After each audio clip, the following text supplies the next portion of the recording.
El texto que encontramos en el verso 2 de Génesis capítulo 4 es el siguiente. Vatosef laledet et achid et Javel, veihi Hevel roe son bekrayin ayah obed gadama.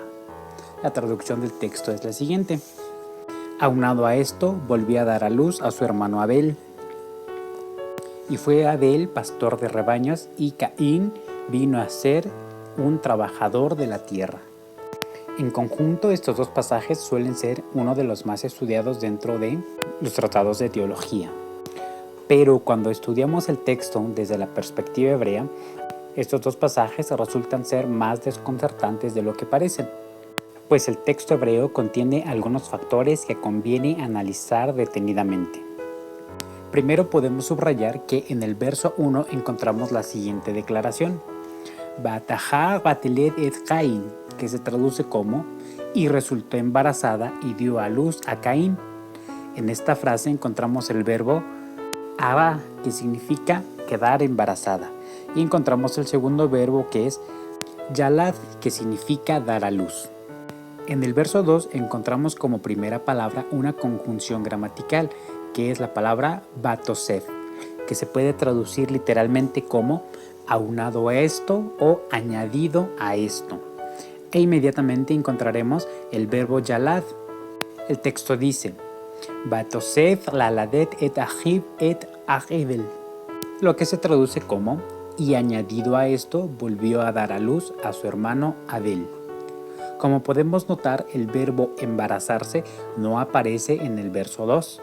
Esto sugiere que tanto Caín y Abel resultaron nacer de un solo embarazo, por lo cual eran gemelos, es decir, nacieron de un solo parto. Pero Caín era el primogénito y Abel el segundo en el nacimiento. También podemos notar un factor muy importante respecto a los nombres que estos gemelos reciben. Podemos subrayar que dentro del pensamiento hebreo el concepto de nombre está determinado por la expresión Shem. La expresión Shem, aparte de referirse al nombre propio de una persona, hace alusión también al carácter y a la intención original del nacimiento o de la vida de una persona. Es lo que le da sentido a su existencia. Su carácter también está determinado por el nombre que lleva. ¿Qué cualidades del carácter de estos hombres se ve reflejado en el contenido de sus nombres? Analicemos primeramente el nombre de Caín. El nombre Caín proviene de una raíz hebrea que es Can. Esta raíz está conformada de dos letras hebreas que son la letra Kov, que es la representación del sol ocultándose en el horizonte o el lugar de la reunión de la luz. Su significado es reunir. La segunda letra es la letra Nun. Esta representa una semilla germinando. La unión de estas dos letras en el texto hebreo significa reunir para las semillas. El significado concreto de esta raíz es nido. Las aves seleccionan nidos, ramas y palitos para poder formar el nido y posteriormente ponen sus huevos sobre él y lo cuidan celosamente. Los tres significados de esta expresión es adquirir, nido y ser celoso.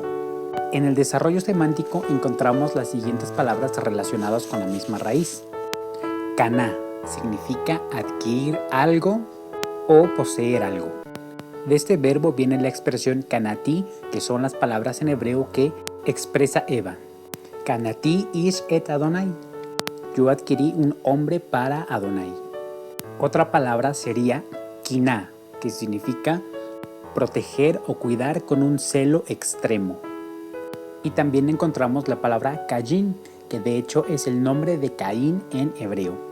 La palabra Caín significa literalmente pico, como el pico de las aves que es utilizado para adquirir los elementos para construir el nido.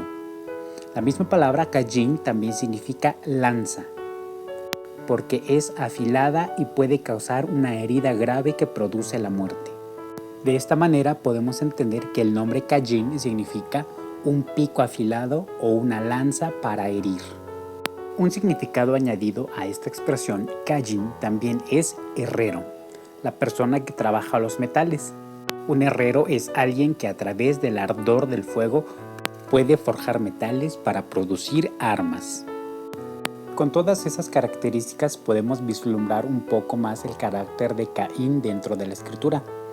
Era un hombre aparentemente celoso y que fácilmente encendía su carácter en un furor enardecido.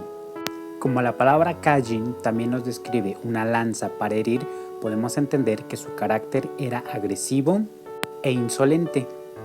El mismo pasaje de la Escritura nos enseña que Caín fue un hombre trabajador de la tierra, pero también tenía la habilidad de trabajar los hornos de fundición para crear herramientas. Y todo esto fue bueno hasta el día que decidió forjar una lanza para herir y matar a su hermano. Su habilidad para trabajar los metales le facilitó sus labores en el campo, pero un día decidió forjar su asadón en una lanza para iniciar con la guerra y quitarle la vida a su hermano. Por el lado contrario, el profeta Isaías en el capítulo 2 de su libro nos promete que en los posteriores días la gente no ensayará más para la guerra, sino que forjarán sus espadas en rejas de arado y sus lanzas en hoces para volver a trabajar la tierra de forma pacífica. Entonces no se levantará espada gente contra gente, ni se ensayará más para la guerra. Las palabras del profeta son: Ve'alehu amim rabim ve'amru, lehu be'na'alech et har Adonai, el Beit Elohei Yaakov, ve'yorenu mideachav, ve'nelecha be'orechotav, ki mitzion ta'atze Torah, u'devar Adonai miYerushalayim, ve'safat bein aroim, be'ochiach le'amim rabim, be'chitetu charbotam le'itim, בחניתותיכם למחצמרות. לא יישא גוי אל גוי חרב, ולא ילמדו עוד מלחמה. Y vendrán muchos pueblos y dirán: vayamos y subamos al monte de Adonai, a la casa del Elohim de Jacob, que él nos enseñará en sus caminos, y andaremos por sus veredas, porque de Sión saldrá la Torá y la palabra de Adonai de Jerusalén. Él mismo juzgará entre los pueblos y reprenderá a las gentes grandes, y forjarán sus espadas en arados y sus lanzas en hoces, y no levantará un pueblo la espada contra el otro pueblo, y no se enseñará más el arte de la guerra. Vekaro b'Yarmeinu. Amén, amén.